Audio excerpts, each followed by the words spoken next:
Assalamu alaikum and welcome back. Today we are discussing first year computer chapter 3, that is programming fundamentals. Basically this chapter is about the introduction of Python. Now what is programming and what is fundamentals? Fundamentals का mean होता है basic और programming क्या होता है कि art of writing a program. What is difference between coding and programming? Coding है जो है वो है phase of a programming और कोडिंग में आप क्या करते हैं, coding is art of writing a code और कोडिंग को आप सब पार्ट ऑफ प्रोग्रामिंग भी कह सकते हैं। अब प्रोग्रामिंग क्या है? प्रोग्रामिंग एक ह्यूज फील्ड है जिसमें editor, compiler, debugging, testing, deployment हर चीज़ आ जाती है। This is programming. Fundamentals mean basic. इसमें क्या है, अब हम देखते हैं इंट्रोडक्शन में। कंप्यूटर प्रोग्राम क्या है? Set of instructions which can execute to solve our problem. Software basically होता ही क्या है कि जो आपका प्रॉब्लम सॉल्व करे। कंप्यूटर प्रोग्राम वो है जिसमें आप अपना प्रॉब्लम डिफाइन करें तो उसका आपको best solution they, that is called computer program. ये इनपुट कहाँ से लेता है? यूजर से, और आउटपुट हमें देता है। अब नेक्स्ट है कंप्यूटर्स की कितनी कैटेगरीज हैं। कंप्यूटर्स की बेसिकली दो कैटेगरीज हैं, interactive and batch programs. Interactive programs कौन से होते हैं? वो प्रोग्राम जिनको रियल टाइम इनपुट मिले यूजर से, उनको हम बोलते हैं interactive programs. The program responds to the command as they are provided. इनको रियल टाइम यूजर का इनपुट चाहिए होता है। For example a web browser. अब वेब ब्राउजर इंटरैक्टिव प्रोग्राम है। आप क्लिक करेंगे तो लॉगिन का पेज एंटर होगा। आप अपनी लॉगिन के लिए यूज़र नेम ईमेल देंगे तो नेक्स्ट पेज आएगा। उनको रियल टाइम आपका इनपुट चाहिए होता है। Now what is batch program? अब इंटरैक्टिव प्रोग्राम की एक और एग्जांपल कैलकुलेटर है। कैलकुलेटर में जब तक आप वैल्यू पुट नहीं करेंगे, प्लस माइनस मल्टीप्लिकेशन नहीं करेंगे, तब तक वो आपको रिस्पॉन्स नहीं कर सकता। नेक्स्ट है बैच प्रोग्राम। बैच प्रोग्राम वो प्रोग्राम्स होते हैं जिनमें प्री डिफाइंड कमांड्स होती हैं और वो आपकी इंटरेक्शन के बगैर ही सारा काम परफॉर्म करते हैं और एक टास्क को रिपीटेडली वो करते हैं। फॉर एग्जांपल प्रिंटर क्या करता है? अब उसका काम है प्रिंट करना। अब एक दफ़ा आप प्रिंट कमांड को प्रेस कर देंगे, वो फिर लाइन वाइज सारे पेजेस को प्रिंट करता जाएगा। नेक्स्ट आता है प्रोग्रामिंग लैंग्वेजेस। अब प्रोग्रामिंग लैंग्वेजेस कौन सी हैं और किस तरह की हैं? A set of words and symbols used to write a program is called programming language. दो तरह की प्रोग्रामिंग लैंग्वेज है, एक हाई लेवल लैंग्वेज और एक low level language. Low level language कौन सी होती है? वो लैंग्वेज जो आपका कंप्यूटर, आपका हार्डवेयर समझे, and it is for from humans, that is called low level language. इसकी नॉलेज रखना बहुत डिफिकल्ट है। 0 एंड 1 बाइनरी फॉर्म में ये होती है। अब लो लेवल लैंग्वेज की आगे दो टाइप्स हैं फर्दर, एक है मशीन लैंग्वेज एंड एक है असेंबली लैंग्वेज। मशीन लैंग्वेज कौन सी होती है? जिसमें आप बाइनरी फॉर्म 0 एंड 1 की फॉर्म में डाटा प्रोसेस होता है, उसको हम बोलते हैं मशीन लैंग्वेज।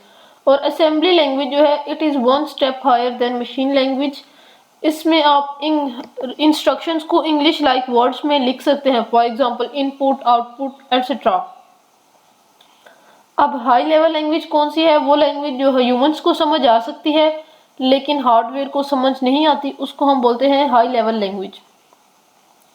इसमें हम यूज करते हैं words, for example input, print. अब इसकी एग्जांपल्स कौन सी है? पाइथन, जावास्क्रिप्ट, जावा, C++, वो सारी इसी की एग्जांपल्स हैं। अब कोड क्या होता है? A set of instructions written in a programming language is called code. अब कोड की भी दो टाइप्स हैं, एक होता है सोर्स कोड और दूसरा होता है object code. A source code is written by the programmer in high level language, for example C++। यह ह्यूमन रीडेबल होता है। अब ऑब्जेक्ट कोड कौन सा होता है? वो कोड जो कंपाइलर कंपाइल करके बनाए, उसको हम ऑब्जेक्ट कोड बोलते हैं। और it is also known as machine code. ये ह्यूमंस को समझ नहीं आ सकता but source code is readable by humans. ये हो गए कोड्स की टाइप्स। नेक्स्ट अब हम देखते हैं इंटरप्रेटर क्या होता है और कंपाइलर क्या होता है। फॉर एग्जांपल आपने ये सारा टेक्स्ट लिखा है ये एक कोड है। जब हम कंप्यूटर इसको कंपाइल करेगा, कंपाइलर अगर होगा तो वो सारे को इकट्ठा ही कंपाइल करने की करेगा। जो एरर होगा तो फिर आपका प्रोग्राम रन नहीं हो सकेगा, आ जाएगा जी सिंटैक्स एरर। इंटरप्रेटर क्या करेगा, एक एक लाइन को, पहले इस लाइन को, फिर इस एक एक लाइन को वो कोड में कन्वर्ट करेगा। इस तरह आपको जो आपका एरर होता है वो बहुत आसानी से पता चल जाता है। अब सिंटैक्स क्या होता है, आप जिस तरह इंग्लिश लिखते हैं, इंग्लिश ग्रामर के कुछ रूल्स होते हैं, इसी तरह प्रोग्रामिंग लैंग्वेज में प्रोग्राम को जो लिखने के रूल्स होते हैं उनको हम सिंटैक्स बोलते हैं। A set of rules for writing computer programs in computer language is known as syntax. Syntax अगर ठीक नहीं होगा तो एरर आ जाएगा। लैंग्वेज ट्रांसलेटर दो ही होते हैं, मैंने आपको बता दिए, कंपाइलर एंड इंटरप्रेटर। एक असेंबलर भी होता है। असेंबलर क्या होता है, that translates assembly language into machine language. Assembly language हमने पढ़ा था, one step higher than machine language, वो उसको ट्रांसलेट करने के लिए यूज होता है। पाइथन का ओवरव्यू पढ़ते हैं कि हम पाइथन को ही क्यों यूज करते हैं।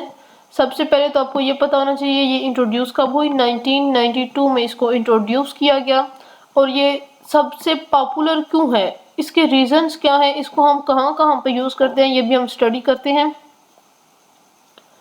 पाइथन इसलिए हम यूज करते हैं क्योंकि इसका इजी एंड रीडेबल सिंटैक्स होता है। इसका सिंटैक्स बहुत आसान होता है। ये उन लोगों के लिए भी बहुत ईजी है जिन्होंने अभी तक प्रोग्रामिंग नहीं की, और उनके लिए भी जिन्होंने पहले की हुई है। इसका सिंटैक्स सिंपल है, इंग्लिश लाइक वर्ड्स इसके अंदर यूज होते हैं, और ओपन सोर्स है, इसको कोई भी कहाँ से भी एक्सेस कर सकता है। इसकी बहुत बड़ी लाइब्रेरी है जिसमें आप कम टाइम में बड़े प्रोग्राम्स लिख सकते हैं। अब पाइथन की एप्लीकेशंस कहाँ कहाँ पे हैं वो हम देखते हैं। पाइथन की applications it has wide range of applications. सबसे पहले तो डाटा एनालिसिस एंड विजुअलाइजेशन में यूज होता है। डाटा एनालिसिस क्या होता है, प्रोसेस है डाटा को एग्जामिन करने का और यूजफुल इंफॉर्मेशन उससे एक्सट्रैक्ट करने का। और डाटा विजुअलाइजेशन क्या होता है, डाटा को ग्राफिकल फॉर्म में प्रेजेंट करने का। अब वो ग्राफ चार्ट्स हो सकते हैं, ग्राफ्स हो सकते हैं, पाई चार्ट्स हो सकते हैं, एटसेट्रा। उनके लिए Python is very helpful. Next है वेब डेवलपमेंट, वेबसाइट्स बनाने के लिए ये हेल्पफुल है। एआई के काम करने के लिए ये हेल्पफुल है। एजुकेशन पर्पसेस के लिए अगर आप कोई गेम्स वगैरह बनाते हैं उसके लिए ये इजी है। And natural language processor NLP, ये क्या होता है, ये कंप्यूटर की एक फील्ड है और आर्टिफिशियल इंटेलिजेंस की। इसमें जो भी आपने मशीन बनाई होती है वो ह्यूमंस की वॉइस को रिकॉग्नाइज करके उसको मशीन लेवल लैंग्वेज में कन्वर्ट करके तो फिर आपको वो प्रोसेस करके देती है। ये था पाइथन का ओवरव्यू। अब what is Python integrated development environment. ये एक ऐसा सॉफ्टवेयर है जो प्रोग्रामर्स को इन्वायरमेंट प्रोवाइड करता है जहाँ पे वो अपना कोड लिखें, उसको राइट करें, एग्जीक्यूट करें और टेस्ट करें, कंपाइल करें। उसको हम बोलते हैं आईडीई, इंटीग्रेटेड डेवलपमेंट इन्वायरमेंट। इसमें डिफरेंट टूल्स होते हैं। वो टूल्स कौन से हैं, टेक्स्ट एडिटर है, कंपाइलर है, इंटरप्रेटर है, डीबगर है।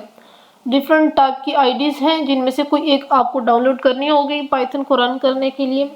पाइचार्म है, विजुअल स्टूडियो है, स्पाइडर है, विजुअल स्टूडियो कोड वो है। एक आपकी बुक में ये दी हुई है, इनमें से कोई एक भी आपको डाउनलोड करनी है।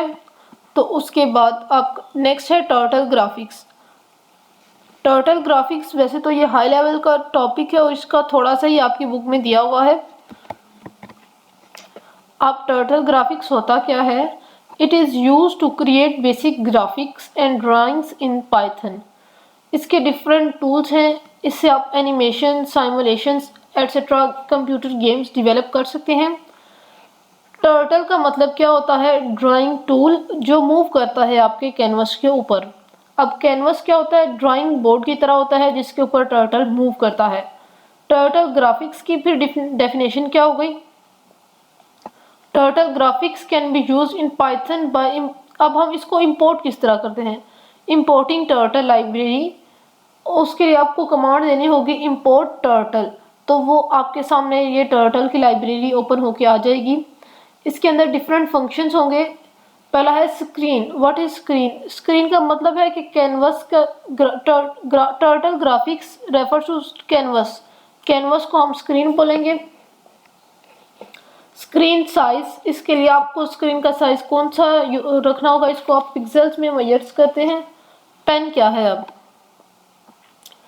पेन का मतलब है symbol that indicates the position of the canvas, कि वो इस साइड पे जा रहा है इस तरह या दूसरी साइड पे उसकी पोजीशन किस तरफ है वो इंडिकेट करता है पेन। आपको पेन कलर से डिफरेंट कलर्स आपको पता चलते हैं। पेन अप और पेन डाउन, ये क्या होता है? By default a line is drawn when the pen moves from one place to another place. लेकिन पेन अप फंक्शन यूज जब हम करेंगे तो लाइन ड्रॉ नहीं होगी और आपका ये पेन मूव ऊपर कर जाएगा। पेन डाउन किस लिए होता है? Pen down is a function which is use to put the pen down on the canvas so the line is drawn when the pen moves. Pen up से line draw नहीं होगी, pen down से line draw होगी।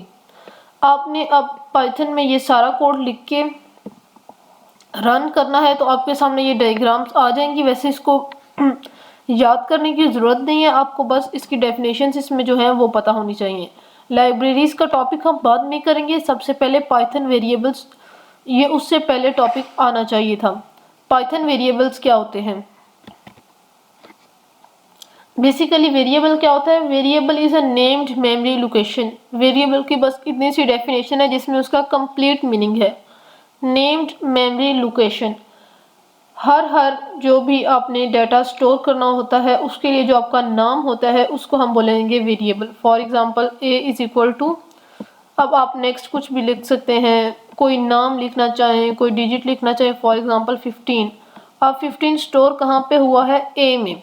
मैं लिखूंगी print a तो क्या आएगा? 15। तो a क्या हुआ? Named memory location. a को लिखने से पता चल जाएगा इसके अंदर कौन सा डिजिट या क्या स्टोर हुआ है। It is use to store programs input data, और फिर उसको एग्जीक्यूट करता है। हर जितने भी आप पाइथन में कोड लिखेंगे हर एक वेरिएबल का डिफरेंट नेम होगा, इसलिए हम हर वेरिएबल को आइडेंटिफायर भी बोल सकते हैं। अब ये नहीं कि आप कोई भी डिजिट उठा के लिख दें तो वो वेरिएबल नेम हो गया। वेरिएबल्स को लिखने के कुछ रूल्स एंड रेगुलेशंस हैं। वो क्या हैं? सबसे पहला जो रूल है वो है कि ये करेक्टर नहीं होना चाहिए। करेक्टर में क्या होना चाहिए? अल्फ़ाबेट या अंडरस्कोर होना चाहिए। हैशटैग, डॉलर या कोई भी इस तरह का सिंबल, या फॉर एग्जांपल इधर एग्जांपल दी होगी 1 2 से स्टार्ट नहीं होना चाहिए, वो अल्फ़ाबेट से स्टार्ट हो या अंडरस्कोर से स्टार्ट होना चाहिए।